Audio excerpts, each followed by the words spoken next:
Okay, welcome to Sustainable Footprints, most recent webinar on funding and relief for research development in green technologies. Just a couple of housekeeping notes before we kick off properly. Firstly, on the screen in front of you, you can increase the size of the slides by clicking the maximise icon at the top window of your presentation slides. On the left-hand side is a feedback form, which will be grateful if you could complete that at the end. Underneath, you'll see there's a question box. Please submit any questions that you have, and then we'll put those to our speakers, who will answer at the end of their presentations. Okay, so we've organised this webinar today because there are lots of organisations out there that are doing research development into green technologies, but they're not actually recognising that what they're doing is classed as research and development. Or sometimes they are aware of it, but they're not aware of the support available to them out there. So we want to make sure that everybody is aware of the support that is available to them. So we've asked Miranda Barker, the Chief Executive of East Lancashire Chamber of Commerce, and Nick Biden, who is the owner of R&D Tax Northwest, who are both experts in their field, who will be talking you through the support that is available to you. So we're going to kick off first of all with Nick. So Nick is a chartered mechanical engineer with over 28 years of experience and technical knowledge within the renewable water, power, process, nuclear industries. He has more than 13 years supporting companies eligible for R&D tax relief. He's identified over £250 million in eligible activity, worth around £23 million in tax relief for both large and small businesses. So he's going to start off for us. So over to you, Nick. Right. Thanks, Claire. So let's click through the first two slides. The regime seems to be one of the world's best kept secrets.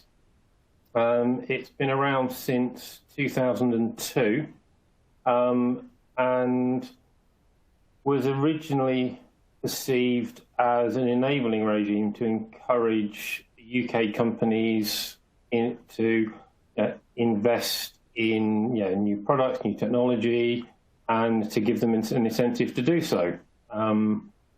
It's not necessarily ideal in terms of the way it runs, but it does provide some valuable support. And I think at the moment, the average SME claim is about £84,000 a year.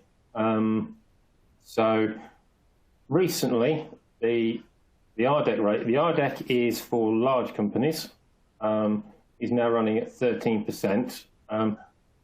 There's a few slides further on. Well, actually, I'll do you some examples of what this actually means.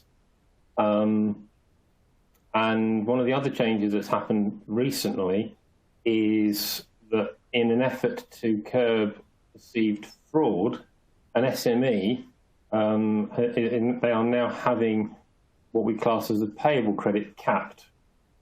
This is historically because people have been doing work offshore and claiming relief from the exchequer without ever putting money into the pot. So it was considered to be slightly unfair.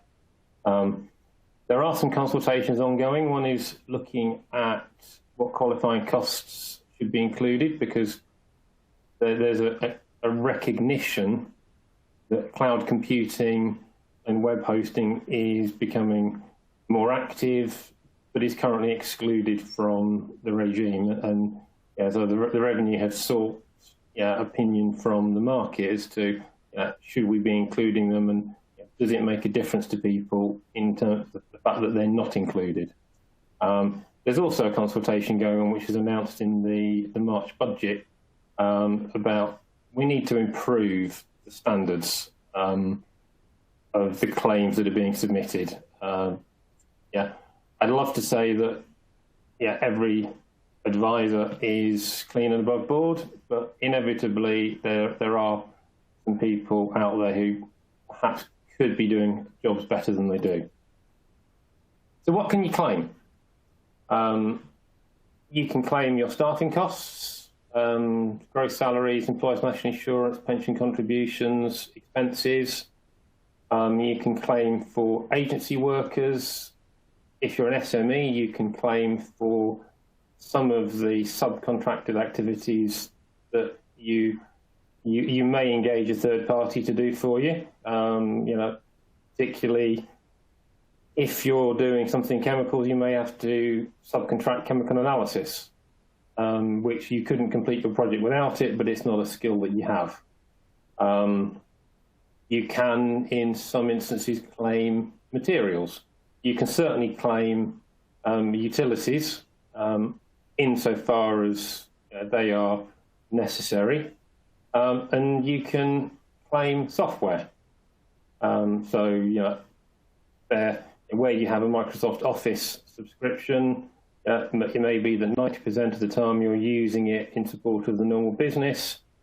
But actually, if you didn't have it, you wouldn't be able to do your R&D because you wouldn't actually be able to capture and report on the work that you've done. Large companies can also claim for contributions to independent research, qualifying bodies such as universities. Something which in the green tech arena is probably quite relevant is how grants and subsidies will affect what you can claim. And grants and subsidies really fall into two camps. You have a non-notified state aid, in which case you can claim, and any grant-funded project can be claimed through the RDEC scheme, but you couldn't claim a grant-funded project through the SME regime. This is because the EU deemed that the SME regime is itself a state-notified aid, and you are only allowed to avail yourself of one type of state-notified aid. And therefore, if you are grant-funded, that bit of your project which is grant-funded by non-notified aid goes through the SMA regime. The rest, and if the grant-funded goes through the RDEC, the bit which isn't grant-funded goes through the SME. If you have a state-notified grant aid, and this does include the civils and the bounce-back loans and TSB grants. I believe, from what I've read recently, that the most recent government loans for COVID are not considered state-notified aid, and therefore the revenue have said that they will not affect the claiming of relief. But if you've got a state-notified aid, the whole project must go through the RDEC scheme. And this is really, I think, is quite important, because the way the revenue will look at how grant funding affects your claim, they will just go straight back to your grant application, and they will consider from the grant application the extent of the project that you intended to fund with the grant.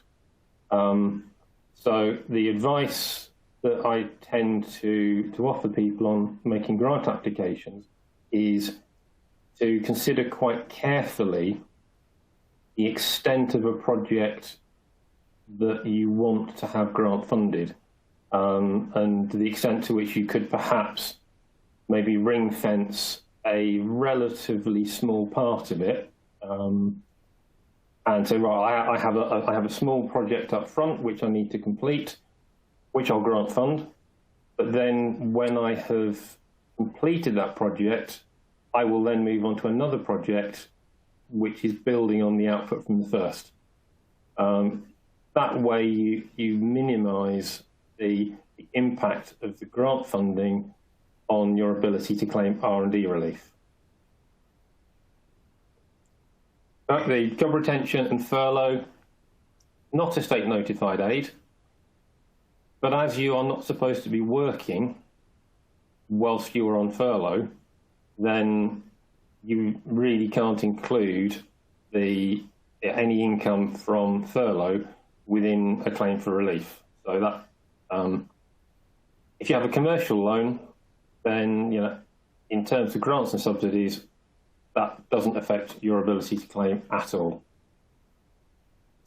So what are the benefits?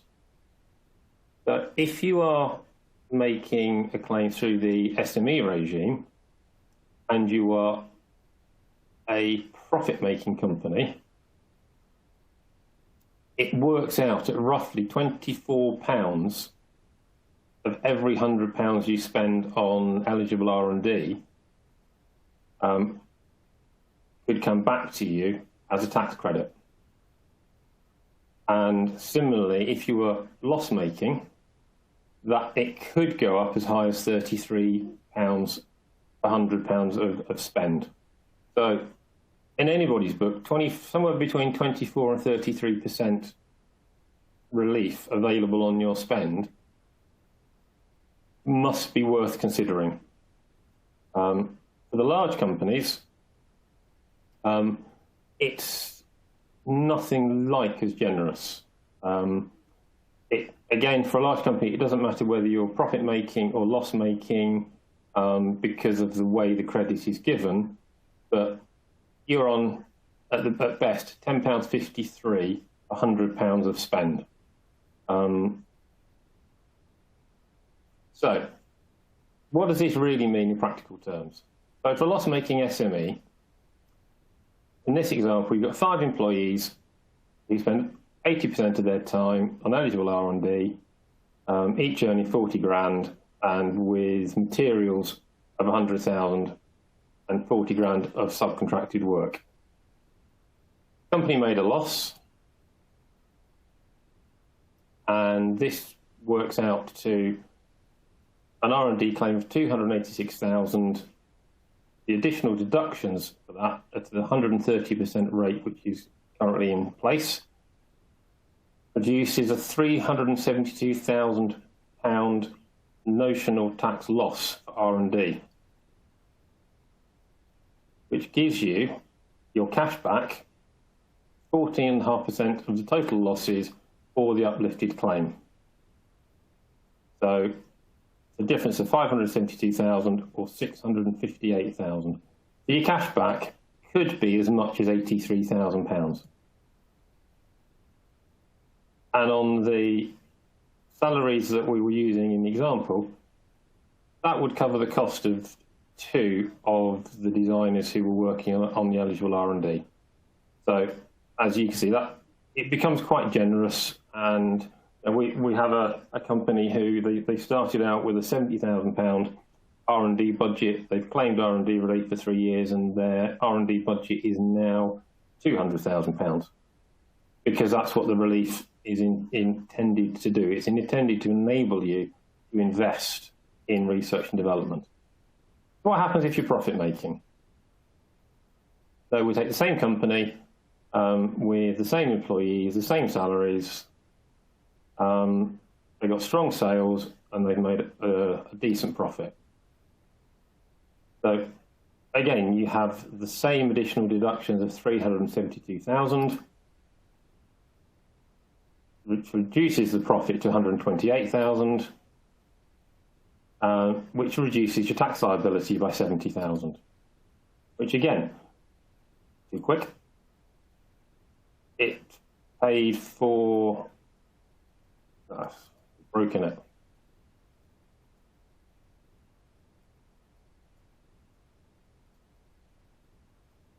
So that was going to pay for 1.7 designers. So again, the relief is valuable in the terms of what it offers.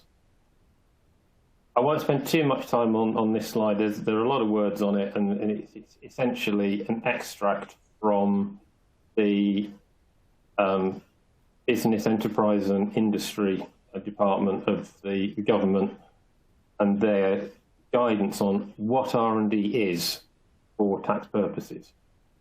And in a nutshell, they're looking for projects that seek to achieve an advance in science and technology and to overcome scientific and technological uncertainties.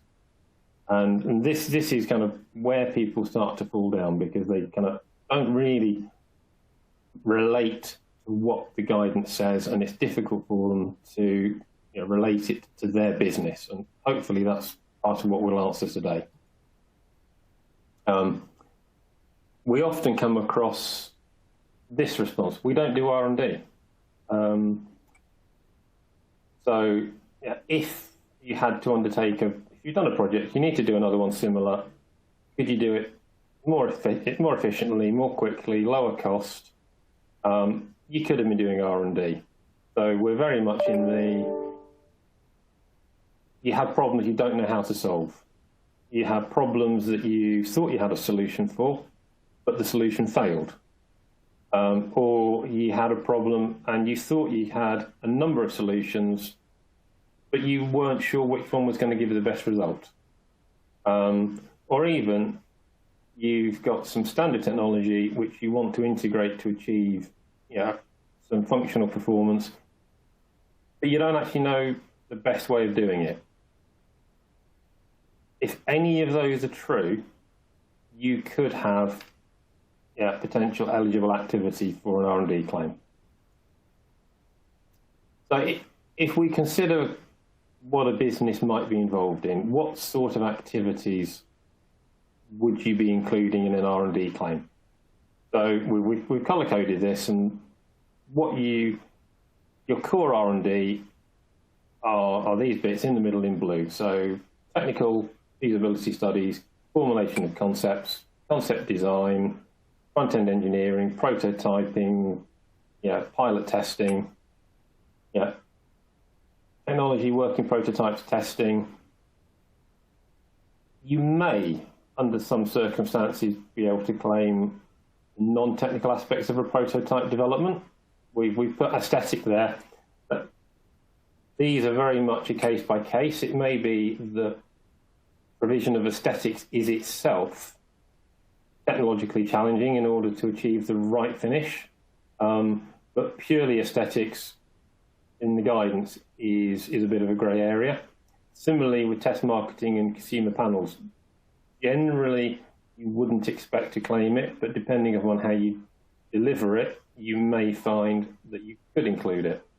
Things you can't have market analysis or benchmarking. You can't claim anything which is commercial. You can't claim for patent applications.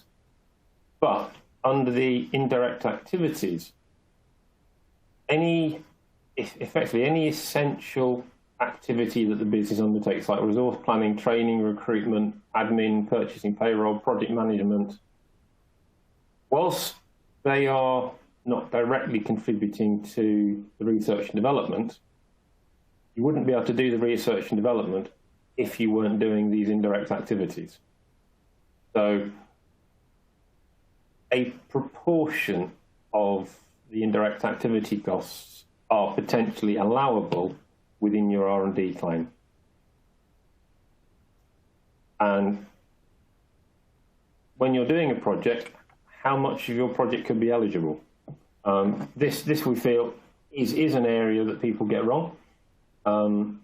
The best example is, which I have for me to explain, is on a process plant where you have a process plant and perhaps 1% of the process is in fact technologically challenging and would be eligible R&D. And it's right at the beginning of the process. So you need to do some work to start solving the 1% of the challenge. You then need to do some work to test your concept solution. And then you need to do some work to prove. So your 1% of eligible activity that you thought was going to be a small claim and probably wasn't worth claiming, you suddenly realize that in the context of the whole project, you needed to complete a whole project. And we've seen this. We've seen 3 or 4% of directly technologically uncertain project work, resulting in a 95% of the project being claimed for R&D, because you couldn't prove that your solution had worked until you delivered the whole project. And that is a very common mistake that people, they focus on this 1%, when really they should have looked at the whole project.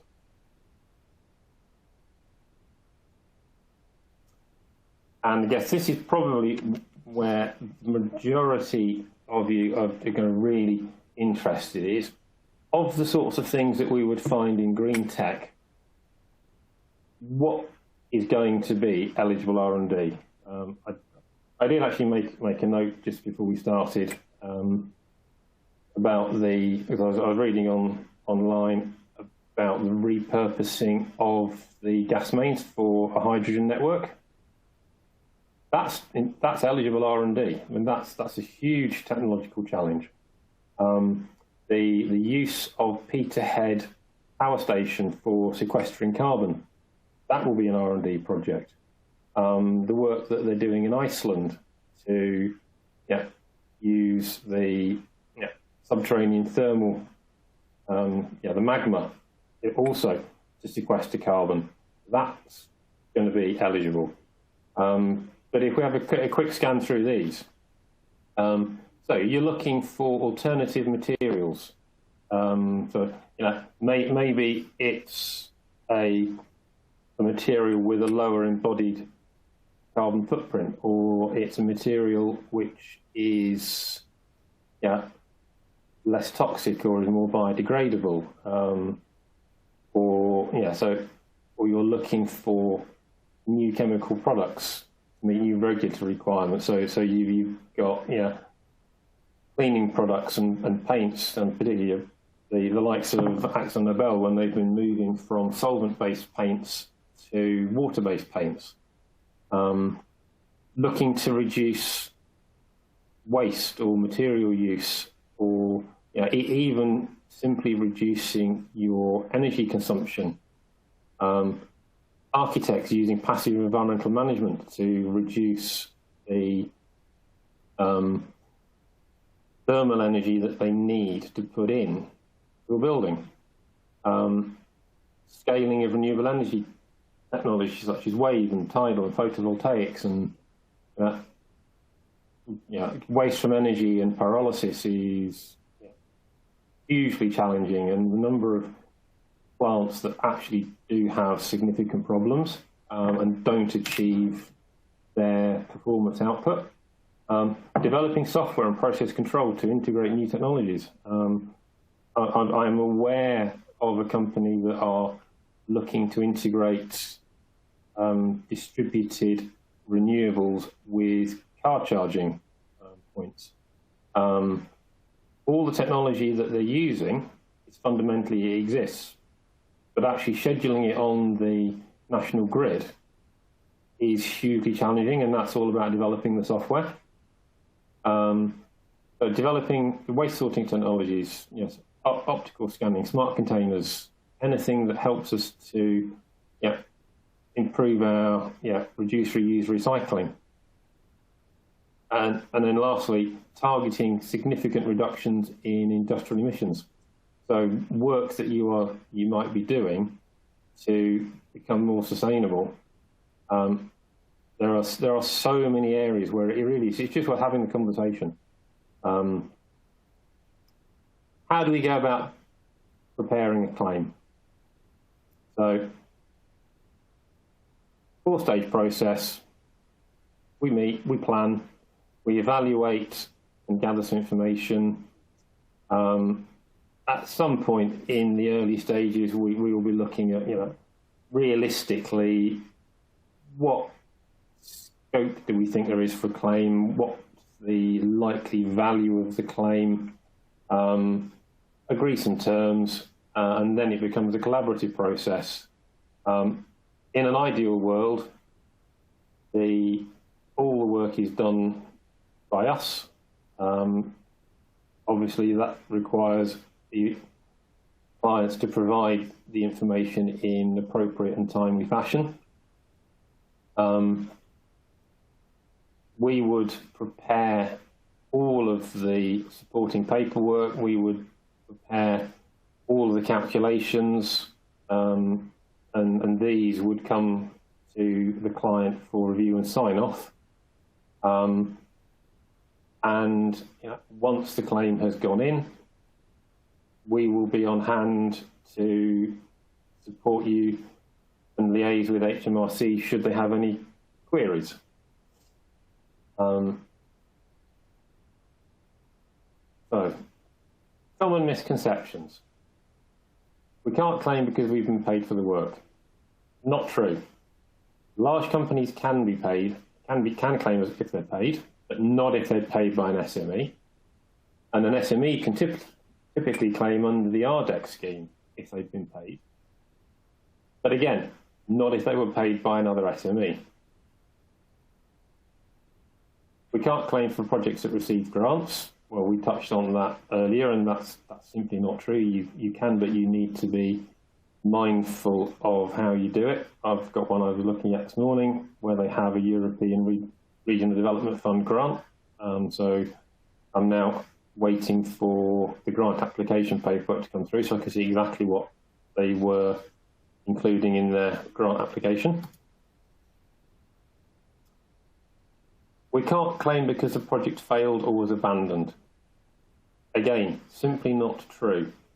And in many respects, a project that fails actually makes one of the strongest candidates, because really what we're saying is that we set out to deliver a project which we thought we knew how to do, but actually we haven't been able to achieve either the functional performance, we haven't been able to achieve the target cost, we haven't been able to do it in the time frame.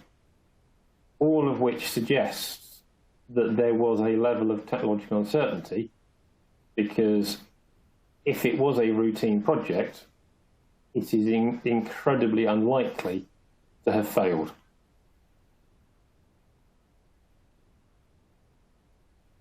We know we're doing eligible work, but it's a small part of the project. That goes back to the earlier slide of, well, 1% of the project is eligible, not worth claiming. Well, actually, it's not true, because it could ultimately be 100% of the project. So that is all that I have to say. Now, Claire, do we want to take questions now, or do you want to move on to Miranda? Yeah, thanks, Nick. We've had one question come through. It's about super deduction. Could you just explain a little bit about that, please? Have you got the question specifically? Because that in essence is what the, let's see if I can go back to, let's see if I can go back to the slide.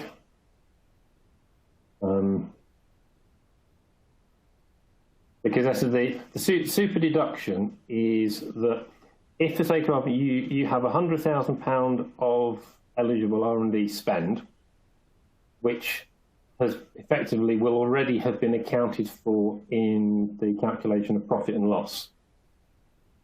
An SME R&D claim, the revenue allow you to make a further, what we call additional deduction at 130%, which in essence is the super deduction.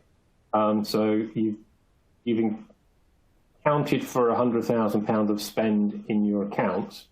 The revenue then allow you to account for a further 130% of that. So it's another 130% deduction. So your total deduction then for the R&D work you've done is £230,000. So it's the original 100 and then the 130, which is your super deduction.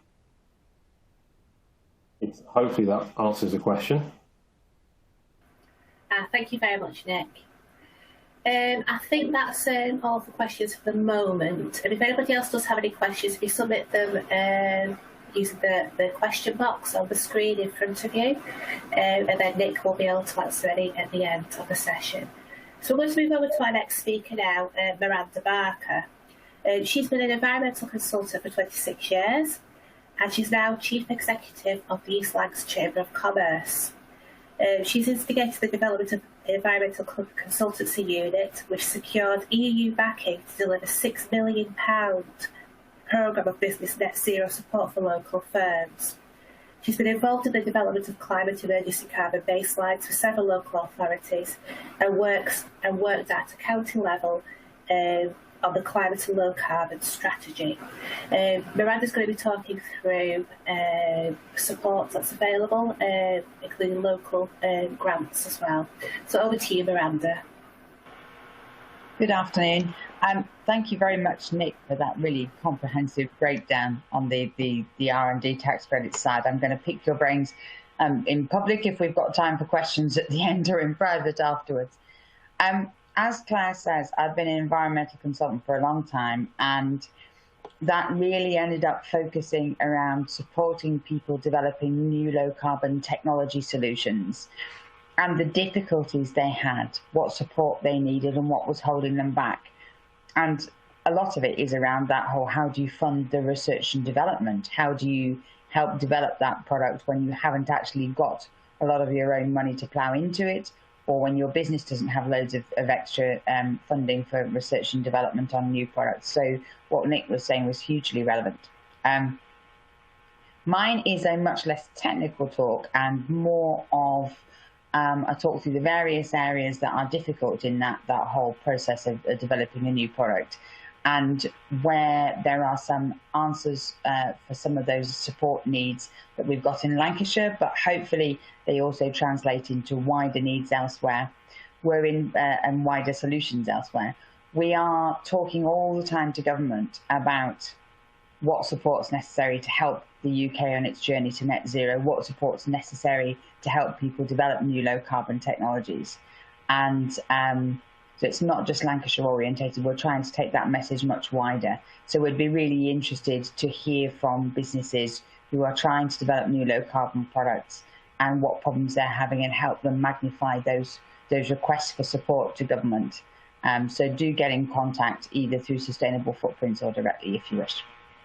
So I'm going to take you through some of the needs that are there and the systems that need to be there to help businesses develop new low carbon products, some of the support that is there and some of the things that need to be there to help them do that. So starting from the beginning, I'm just going to look at some of the policy changes that government need to put in place to help grow the markets. So it isn't just all about needing a subsidy or support through Innovate UK to help develop the product. If your market is being grown because government policy is in the right place, then people will want to buy your product, and that will be all the more easy for you to develop it. Then we'll look at some of the basic business support that's out there for general businesses to progress in a net zero direction and therefore want to incorporate your net zero product into their business. We'll look at some of the support that's available for innovation of new products. Then we'll look at some of the sort of practical support that's available in terms of demonstrating your product, funding that early innovation, as well as talk about our Lancashire Fund, and then the wider benefits of growing the net zero market and how it actually can have a really significant economic benefit for the UK and shouldn't be underestimated by government. So it's part sort of theory, part practice, part local example, and then wider assistance for those going forward if they need it. So policy changes. These two slides, which are a little bit small for you to see here, but they identify the policy changes that government need to put in place to encourage the development of new low carbon products. Because it's a mysterious area of business, this. It isn't one where we're saying we need masses and masses and masses of support to help businesses develop those products. It's more that these policy changes, if they're put in place, they will actually drive the take-up and drive the market generation and therefore make people want your low carbon product much more than if these policy changes aren't in place. So this is the first port of call for trying to drive the whole progression towards net zero. So the kind of policy changes we're talking to government about are changes in planning regimes, so nationally and locally. If government, when it's with a big G or a small g, are approving new residential buildings or approving new commercial buildings to be built, if they put in place really firm guidelines for the kind of technologies that should be in there for generating heat, generating light, insulation, if all of those baselines were set at a much higher level than they are now, then any developer would be looking around for LED lighting, for decent insulation, for ground source heat pumps. Suddenly there would be that market there. So government nationally and locally needs to make those decisions to have those things in their planning procedures, so that then that market is there for your new product to be developed. Same thing with increasing the amount of recycled material in your new product, whether that's recycled plastics, recycled metal components, etc. If they set firm baselines in place, then suddenly the market for anything that's been recycled or reused will be much more buoyant. And instead of being seen as a waste material that you might be able to get some money for, you would then actually be able to get a real proper secondary market income for. We also need a very proactive carbon taxation system that isn't just a percentage on an electricity bill, but is something where people are being policed in terms of the carbon they are reducing, and not just creating offsetting schemes, but actually reducing their internal carbon emissions from their business operations before they start to look at offsetting solutions to balance what they put out. The last one I'll touch on for the moment is procurement. If government were to actually have a really stringent procurement policy application across local and national contracts for buying government services in, or business support services locally, there has always been a sustainability cross-cutting theme in there, but it's never really been enforced. If they were actually saying anyone supplying into us, whether that's our printing contract or to supply NVQs through a government program, were to show that their business had to be net zero, had to incorporate low carbon technologies, then suddenly it would push all of the market in that direction of being much more proactive in this space. And it would drive up businesses working with Nick, working with Jerry, and be much more proactive in terms of being leaders in the net zero space and incorporating new technologies in their businesses. So actually these policy changes are the fundamental way to change the whole of this market without government actually putting loads of money into it. So we keep trying to tell them this, and we're hoping that they will adopt that. So going forward, what business support is needed for the whole business sector to help them adopt low carbon technologies and therefore drive the market? This is a support program that we offer locally in Lancashire, but just by way of illustration, it's giving support to businesses in terms of understanding what they could do for no investment, what behaviour change could they put in place, then understanding the next steps, having a carbon footprint done or having an environmental audit done, and understanding just how much their current practices are costing them and how much could be saved if they were to move down that route of adopting lower carbon ways of running their business, reducing their utility bills, creating generation on site, and accessing grants. There are grants available across the UK to help you put low carbon technologies into your business. They are patchy. This is the problem, is there is no useful website to send you to where you can put your postcode in and find out what you can get. These things are trying to be built by government, but it's a very difficult thing to encapsulate because there isn't a standard scheme across the UK. And in fact, grant take-up has been huge over the last 12 months. We had a grant scheme running in Lancashire since 2017, and you know, it did reasonably well, but June last year we suddenly saw levels of grant take-up absolutely shoot through the roof. And that's because people were looking at their businesses. They were looking at working inside their businesses while they weren't able to do as much external work. They were looking to reduce their costs, and they were putting in place very proactive measures to put LED lighting in place or solar panels on the roofs, etc., in the simplest examples, and working out that would save them some money and they could get grant support for it. So, but there isn't a standard place to go to find that grant support. But there are more and more schemes coming, and there are more and more schemes which are other types of proactive green financing. where you can get a loan that's offset against the amount of savings you'll make. But there is no great central place to send you to find those, but they are out there, and it's worth looking always. So if you're developing a new low carbon technology, what support is there out there for you? Again, this is our local scheme, but it gives examples of support that are out there in many different places. But what's needed is support right from the beginning of that development process. So finding out, is this a product that's got a real market for it, helping you do market research? Is it a product that actually, say for instance, it's a small wind turbine? You've got to find out through testing whether it's going to generate enough electricity to be worthwhile manufacturing it and selling it, and you'll be able to convince the market to buy it as a viable solution for their need. There's a lot of support for that sort of testing, but you need to find out where that comes from. There's a lot of support through universities for that kind of work and through other places, which I'll show you in a moment. You also need help to find your first customer or a development partner to help you progress that technology.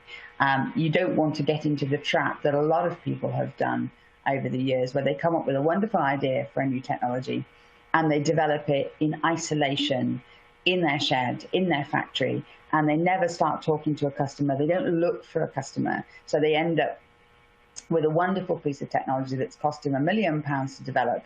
And then they go, where's my customer? What do I do? Who do I sell it to? You don't want to fall into that trap. You want to be working in partnership with your potential customers as you evolve your product. So hopefully they will become your first users, your illustrators, your working case study for people to come and look at it working within them. That's the kind of support which you need. That's the kind of support which we do locally, and a lot of different projects around the UK do.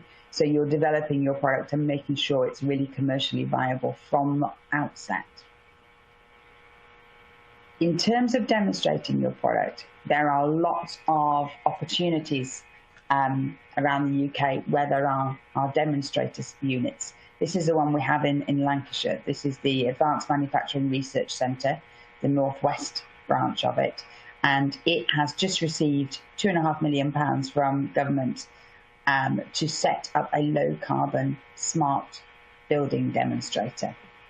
And the idea is that it will work with a whole range of technologies to display them in the building for visitors from overseas to come and see, but also to show them working, to show the building working with them off and then working with them on, and demonstrate just how much that saves in terms of operational costs or creates in terms of electrical generation for the building. This is a real need, because when I was working with in the firm I owned a few years ago, around about 2013 onwards, with people developing new low carbon technologies, there wasn't the capacity in the Northwest to showcase those technologies. And we had customers that were coming from overseas that wanted to see these technologies, and since there weren't any demonstrator facilities, they weren't able to come and see them working, and that really hampered sales. It got to the ludicrous situation where we actually took those technologies in a suitcase to China to demonstrate, which is insane, because if the Chinese had been able to come to the UK, they would have been able to see a lot more than just one technology. So we need demonstrator space. So this is now the demonstrator that's being built within the Northwest, but there are lots of others. There's a specific centre in Wales, and normally attached to universities, and can be found through local growth hubs and local enterprise partnerships as well. So the next step is you need funding to help you do that early stage of building. This is capital funding. So capital funding to help you build your prototype, capital funding to help you build your first manufactured piece of kit. And this is a project that we now run in Lancashire, but there are others elsewhere around the UK. We've got £1.5 million to start it off to help that early capital stage of funding. So for instance, if you are one of our local automotive or aerospace firms that's going into the business of building new low carbon technologies, and you want to get the tooling in place to build the first model, and you want to work with the AMRC, and create the first working model and do the testing, you need that early capital funding. Ironically, it's very easy to get funding if you've got 1, 2, 3, 4, 5 orders for the first time. You can go to a bank and you can get funding from that. But if you are before that stage, if you're pre-sale, it's very difficult to get that funding. So we're trying to seed that conversation and then work in partnership with national funding bodies like the British Business Bank and our local Northern Powers Investment Fund to help work to create the whole partnership of funding that you're going to need. So it doesn't take 10 years to develop a product. So you can do it very slowly without support, or you can do it in partnership with a project like ours, where we'll help you find those funders, equity funders, the venture capital funders, right at the beginning. And so you can accelerate the development. And that's what government's very keen to do now with Boris's 10-point plan, is to see low carbon technology manufacturing being something which is generating new jobs and supporting the recovery of our sectors under pressure, like automotive and aerospace firms. They need to be able to branch into this growing field to help them really recover successfully as possible from the impact of COVID on the economy. So this is just to show you the ecosystem in which all of these various things exist. We've got the funding coming through the Red Cat project, then we've got the Chamber Low Carbon project, that were those blue and green slides, helping that early development of the technologies. Places like the AMRC help do that market testing and finding out what materials products should be made of. Local support to get skills and incubator space. And then the Red Cat support to go through the funding and working with the whole of the environment, the British Business Bank, to fund the long-term development of that product. And of course, the nth degree of that development is then to export those products overseas to developing nations and help see them generate that low carbon energy solution around the world to reduce the need for fossil fuel consumption. So this is just a quick case study. This is the River Power Pod, which is a micro hydro device. It's an in-stream hydro device. That means you just literally put it in the river or in a fast-flowing channel, and it generates electricity. It can be everything from a very portable size that can work with an isolated community to give them lighting so they can the school can run in the evening, or it can be something which is on an industrial site where it might be a remote site, and rather than having to get power generation from the national grid to that site, it could generate the power on that site at a larger scale, or by having several in parallel to enable that site to be working off-grid without actually having the cabling to connect it to the national grid. So it's been demonstrated in the UK, and it's been funded now for work in Kenya. And these are the kids. This is the development of it in Lancashire, the building of it in Knowsley, the use of it on a catamaran here, that this was going into some of the lakes up in the Lake District. This is it now being printed in a 3D printer out in Kenya by these school kids. And this is the testing going on in the rivers locally. So just in terms of the wider impact of low carbon technologies and why it's something that the UK needs to really drive forward its investment in and its development of, it isn't just about that individual market. It's an opportunity for diversification for our sectors under pressure, like aerospace and automotive sectors, which are still depressed. They can diversify into this sector and find opportunities for fast turnaround of sales rather than long turnaround of the aerospace sector, which, like I say, is still depressed. It's also an opportunity to really create a new export market post-Brexit. We have for a long time been disadvantaged compared to places like Germany and Holland, where they have been strong developers of low carbon technology. We've been just as strong in terms of innovating and developing it, but they have had more success in terms of exporting their technologies to the UK than we have exporting it back out. So we really need to foster that as a potential market. And lastly, because of the difficulties with COVID, of shipping goods around the world, and Brexit, and because everyone is now looking at the mileage of anything that they're buying, low carbon technologies are really a way in which we can benefit the UK's economy by seeing a lot of the technologies being produced locally, being procured locally. People are going to want to buy technologies which have travelled far less distance. So it's a real boon for the UK low carbon technology market rather than those overseas ones. If we can foster that generation, it will be good for the economy on many different levels. So I hope that's been helpful. But if you want to get in touch and find out any opportunities for being supported in terms of developing new low carbon technologies, or even just getting your problems across, and we can then communicate them up to the government departments about what future development and support needs to be there for low carbon technologies, do get in touch and we're happy to help. Thank you, Miranda. Okay, so we've had a couple of questions come through. The first one is for you, Miranda. You mentioned earlier that there isn't a central point to go to look for grants and funding. This company is based in the southeast. Where would they start? Where would be a good place to start to look? There are national support schemes for innovation. Obviously, you've got Innovate UK and the Knowledge Transfer Network. It's definitely worth looking there if you are looking for wider support for innovation. Those are competitive sources of funding. They're not always easy to get into, and they take quite a long time to do it.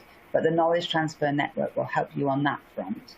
If you're looking for support for putting low carbon technologies into your own building, start by going to your local growth hub. They will know if there are grant support schemes out there.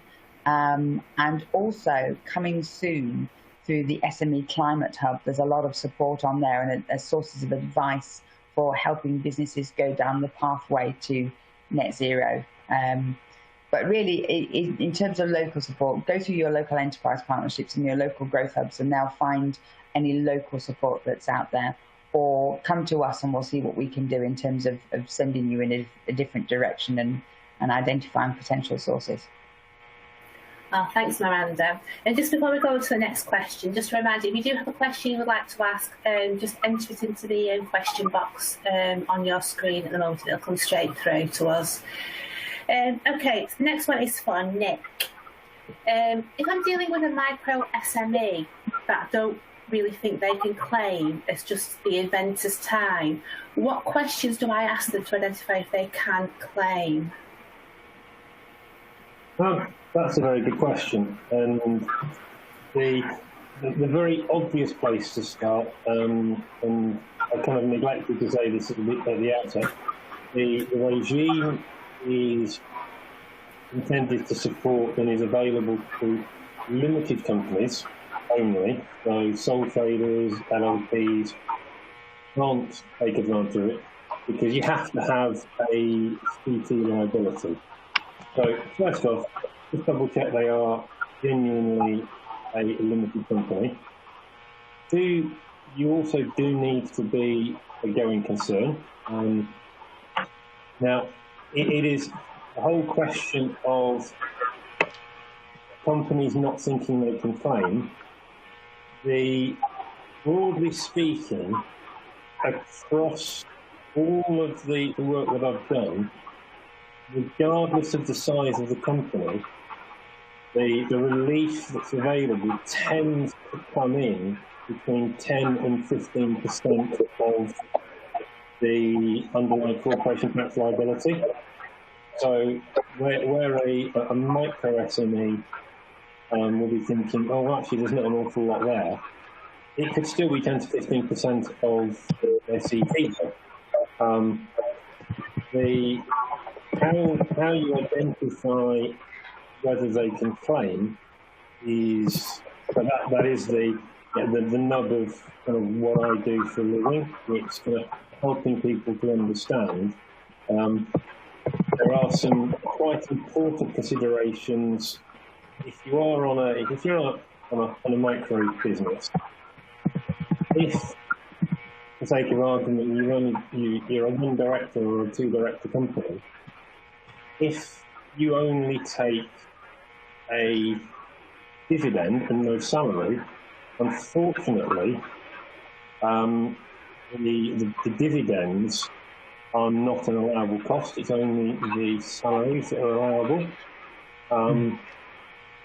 So those are kind of the starting points, making sure, one, they're a limited company, two, they're a going concern, three, understanding how the inventor is actually being paid. And unfortunately, if there is no or minimal salary, then there wouldn't be a claim to be made. We've been through this recently with a perfumery, and they were actually really considering their business as a whole and how they should structure their remuneration strategy. But I would always encourage, if you know anybody who you think, oh, they might be eligible, the way that I work, I don't charge anybody a penny unless they get money from the revenue, because I feel quite strongly that if the regime is an enabling regime, then people need to be able to access the advice without having to worry that the meter's ticking. And it may be that actually in year one, the micro business was perhaps dividend with minimal PAYE, but as they've grown, they may feel it's appropriate to change their strategy.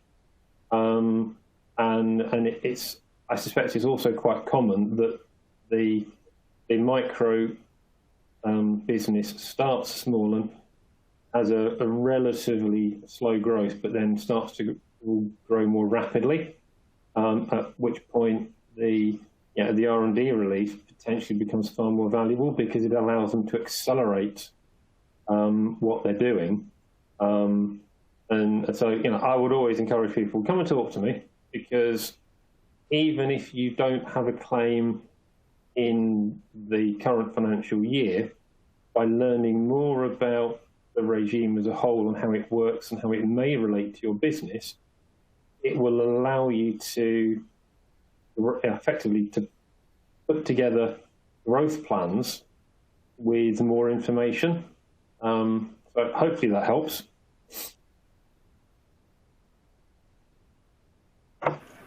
Thank you, Nick. I think that's all we've had in the way of questions for the moment. If anybody does have any questions and would like to submit, if you email Sustainable Footprints at info@sustainablefootprints.co.uk, we can pass them over to Nick and to Miranda to get answers to your questions. So I'd just like to thank you all for coming today. I do apologise to those of you that had some technical issues logging on. I'm hoping that's all now been rectified. Just to let you know that we've got another webinar coming up on the 26th of May. It is Energy Management for Beginners. So this is all aimed at those companies that want to start managing their energy but have no idea how to get going on it. And we're also going to look at some quick win ways as well about reducing your energy consumption.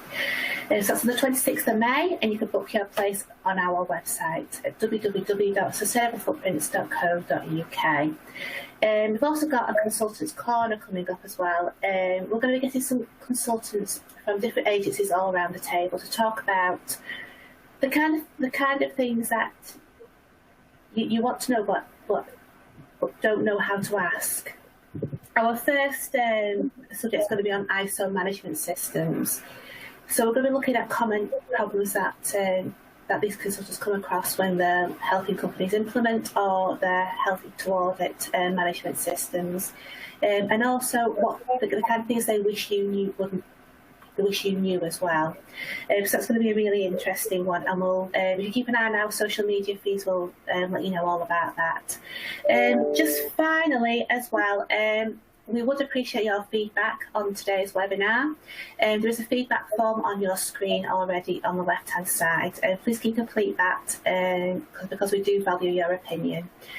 And then just one last thing.